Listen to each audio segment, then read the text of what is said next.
बिस्मिल्लाहिर्रहमानिर्रहीम। अस्सलाम वालेकुम नाज़रीन, आप यूट्यूब चैनल देख रहे हैं। मैं इमरान खान हूँ। बड़ी खबर ये है और सबसे ज़्यादा सवाल ये उठाया जा रहा है कि क्या पाकिस्तान ईरान के साथ किसी जंग में जाने वाला है। तो इस सवाल का जवाब इस वीलॉग में हम ढूंढते हैं। बहुत सारी आलमी खबरें हैं मशरिक़ वस्ता से ख़ास तौर पर, और उस पर हमें इन चीज़ों का जवाब मिल जाएगा। सबसे पहले तो ये है कि ऐसा बज़ाहिर दिखाई दे रहा है कि सऊदी अरब दीगर अरब ममालिक के साथ मिलकर ईरान के खिलाफ जंग का हिस्सा बनने जा रहा है। और इसका जो सबसे बड़ा सबूत है वो तो ये है कि अमेरिका ने अपने हमले को फौरी तौर पे खलीजी ममालिक से निकलने का हुक्म दे दिया है।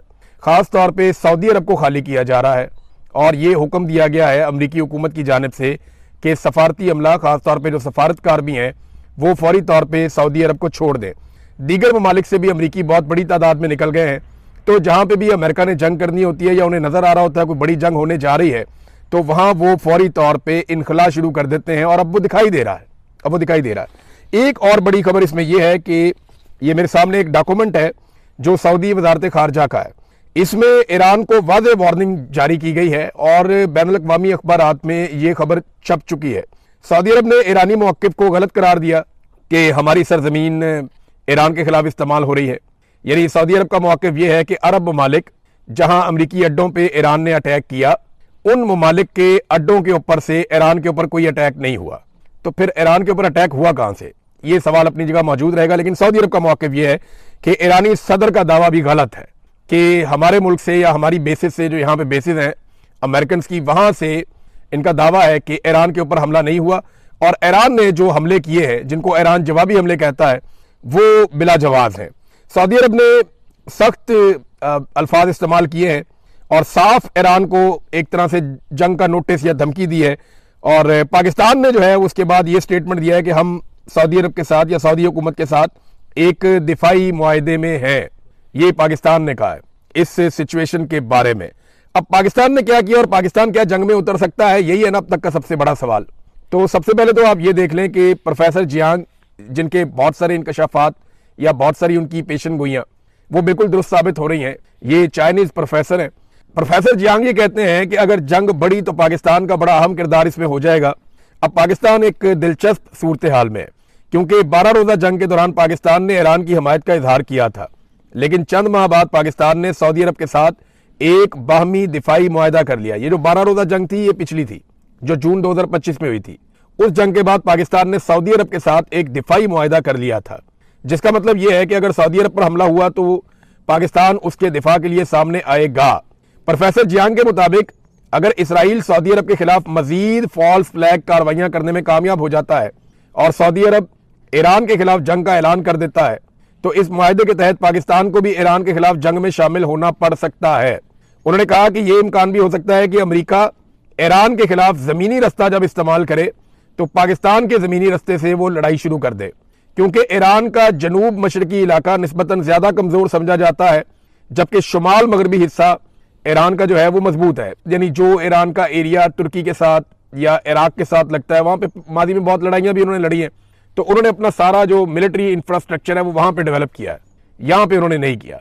पाकिस्तान की तरफ से उनको लगता था सत्ते खैरा ने, लेकिन यहाँ पे वो कमजोर है और ये कहा जा रहा है कि इधर से भी लड़ाई शुरू हो सकती है, अमेरिका ये रास्ता इस्तेमाल कर सकता है। बहरहाल ये तो वक्त बताएगा कि क्या किया जाएगा। लेकिन इस वक्त इसराइल को बहुत मार पड़ रही है और इस लड़ाई का अगर कोई सबसे बड़ा बेनिफिशरी बनने जा रहा है तो वो इसराइल ही होगा।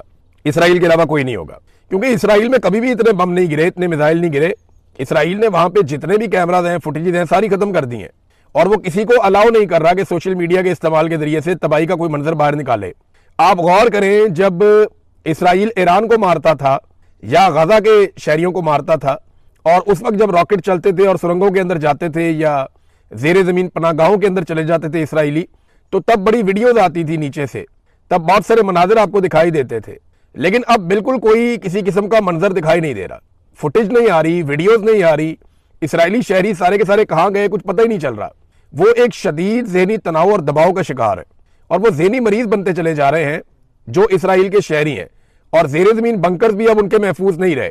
इंडियन मीडिया के कुछ लोग वापस गए और एक इंडियन सहाफ़ी ने यहां तक दावा किया कि 100 फुट नीचे तक भी जो पनाहगाहें हैं वो भी महफूज नहीं है, उनमें भी नुकसान हुआ है।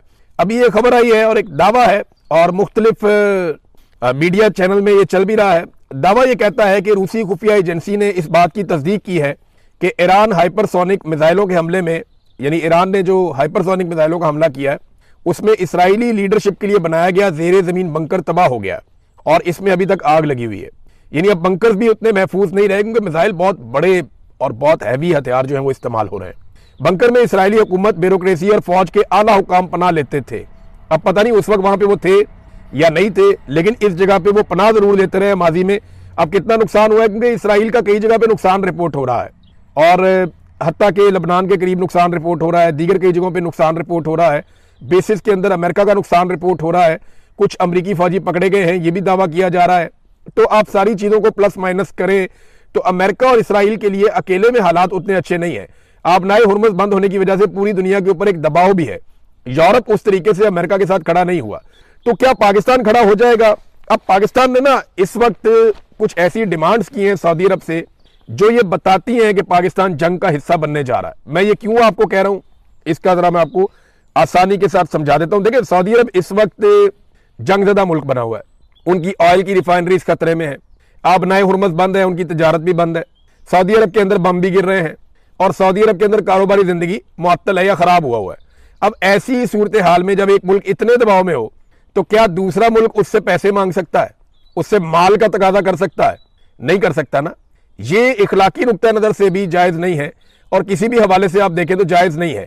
लेकिन पाकिस्तान ने ऐसे वक्त में जब सऊदी अरब शदीद दबाव में है, पाकिस्तान ने खतरात से घिरे हुए एक मुल्क से उसके तेल के रस्ते बंद होने के बावजूद, माशी दबाव के बावजूद पैसा मांग लिया है।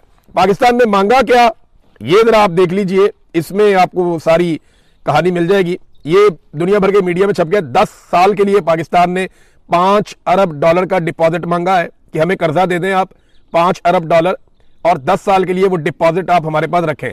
अच्छा, याद रखिएगा सऊदी अरब का पहले ही पैसा पाकिस्तान के पास है, तो बहुत मुमकिन है ये वही पैसा जो है उसको 10 साल के लिए पाकिस्तान कह रहा है कि आप इसको हमारे अकाउंट में रहने दें, पैसे को आप ये पैसा अगले 10 साल तक हमारे अकाउंट से ना निकालें। 8 चीजें मांगी है पाकिस्तान ने सऊदी अरब से, जो 2 बड़ी चीजें मैं आपको बता देता हूं। नंबर 1 तो ये है कि 10 साल के दिए $5 अरब आप हमारे कौमी खजाने में जमा रहने दें। नंबर 1, ये कोई पैसा हमें वो दे नहीं देंगे लेकिन हमारे कौमी खजाने में जमा रहेगा। नंबर 2, $5 अरब की तेल की सहूलत हमें दी जाए, यानी में जो उधार तेल देता है सऊदी अरब उसकी मिकदार जो है वो $5 अरब तक कर दे। पहले मेरे ख्याल में 1.2 अरब थी, किसी दौर में ये $2 अरब भी थी, लेकिन अब पाकिस्तान ने डिमांड किया कि $5 अरब का तेल, तो ये $10 अरब की पाकिस्तान ने सहूलत मांगी है और ये उधार है, ये वो पैसा नहीं है जो सऊदी अरब देगा और पाकिस्तान का हो जाएगा। ये एक उधार पैसा है जो पाकिस्तान मांग रहा है। देखिए, पाकिस्तान ने करना क्या है, क्या लड़ाई में वाकई उतर जाना है? पूरे पाकिस्तान में लोग एक ही सवाल पूछ रहे हैं ना, पाकिस्तान के पास रास्ता ही कोई नहीं है। आप गौर करें ना, पाकिस्तान एक ऐसे दोराहे पे खड़ा है जहां एक तरफ आर्जी फायदे हैं और एक तरफ मुस्तकिल खतरात हैं।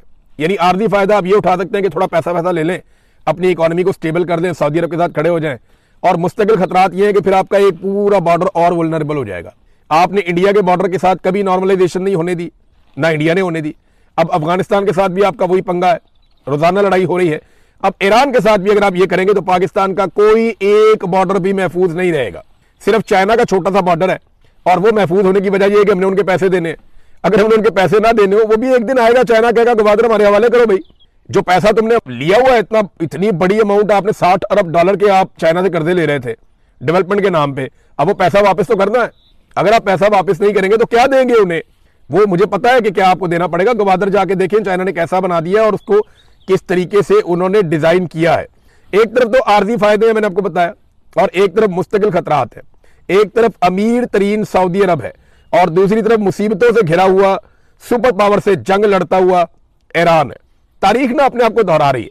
हम 50 साल पीछे चले जाए ना तो हमारे पास एक डिक्टेटर था ज़िया उल हक, उसने जो पाकिस्तान के साथ किया और जो हालात उस वक्त थे, लगभग वही हालात पाकिस्तान के वापस पैदा हो चुके हैं।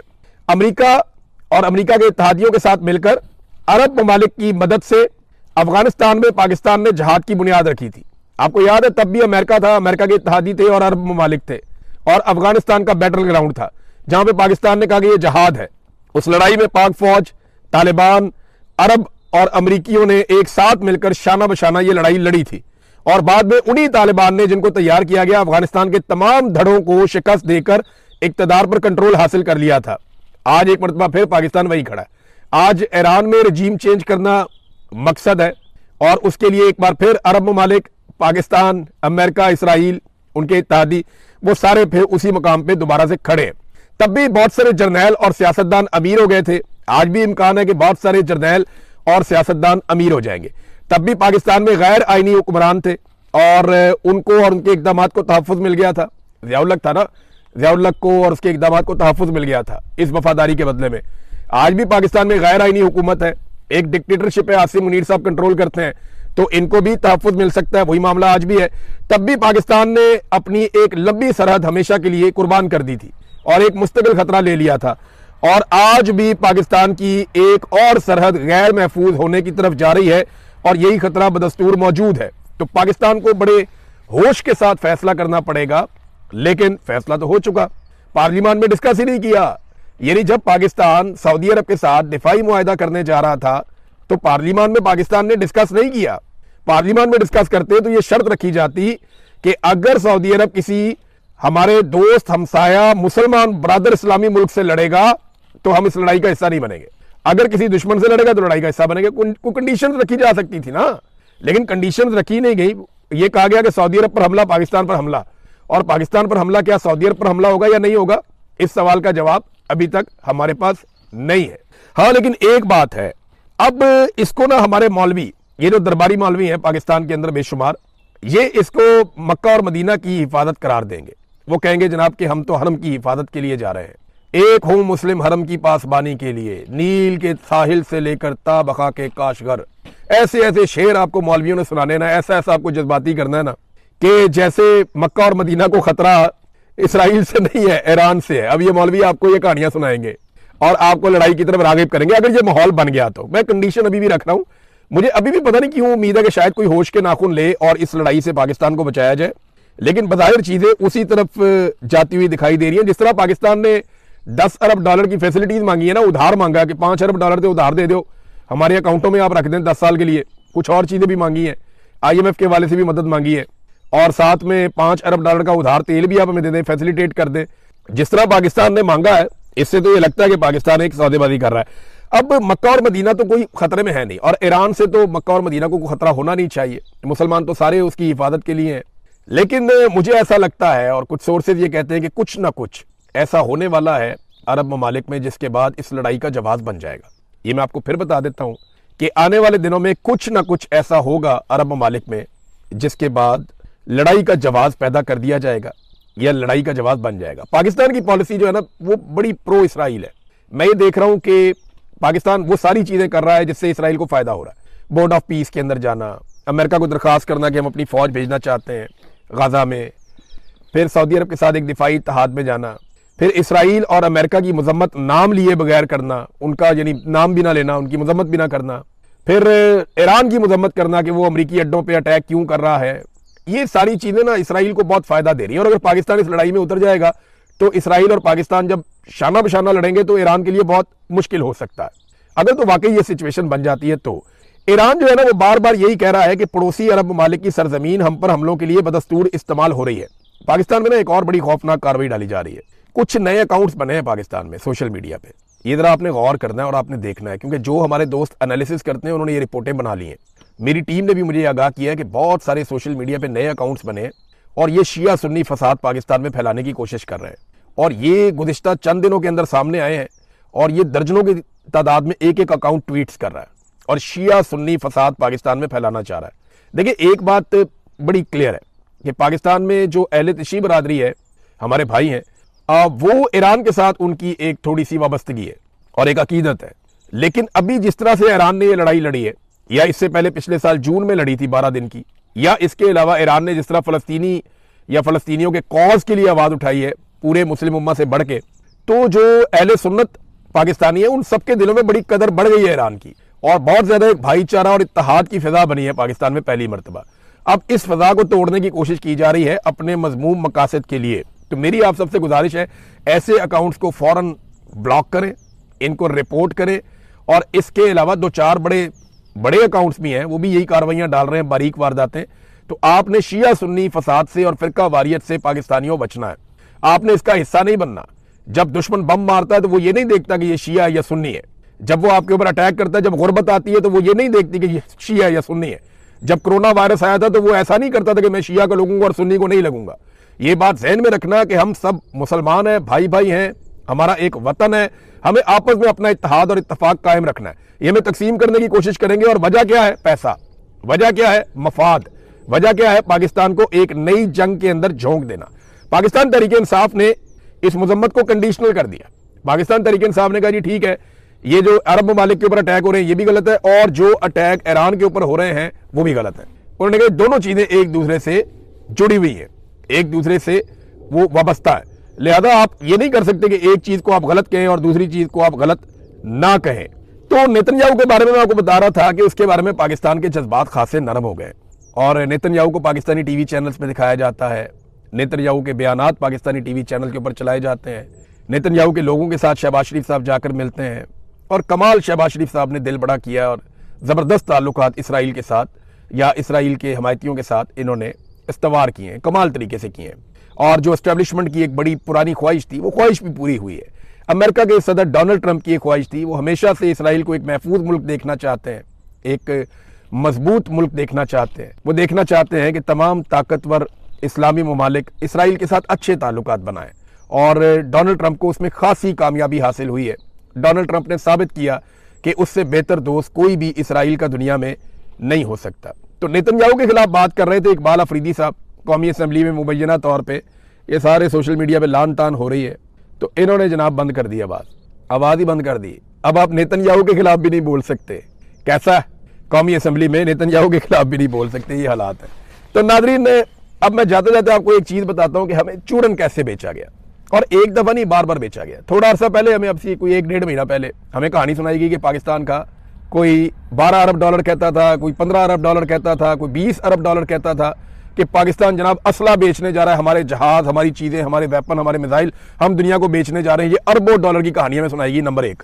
नंबर 2, फिर दोबारा से हमें एक और चूरन बेचा गया कि जनाब मादनियात ही इतनी निकल आई कि मट्टी बेच के अरबों डॉलर कमा लेंगे, 16 अरब डॉलर इधर से आ जाएगा, 250 अरब डॉलर की वो वाली मादनियात पड़ी है, 300 अरब डॉलर की वो वाली मादनियात पड़ी है। हमें कहानियां सुना सुना के इन्होंने मादनियात की कौम को एक और चूरन बेचा। फिर इन्होंने कहा जी ग्रीन इनिशिएटिव हम लेने जा रहे हैं, कोई 15 अरब डॉलर इससे भी आने वाला है, तो हम तो बड़ा पैसा कमाएंगे। फिर कहा जी हमने SIFC बना ली है, 100 अरब डॉलर जो है उसकी सरमायाकारी तो फौरी तौर पे पाकिस्तान में आ रही है। और शहबाज शरीफ ने सरमायाकारी के नाम पे दौरे कर करके बेड़ा गर्क कर दिया इकोनॉमी का, लेकिन टके की सरमायाकारी पाकिस्तान में नहीं आई।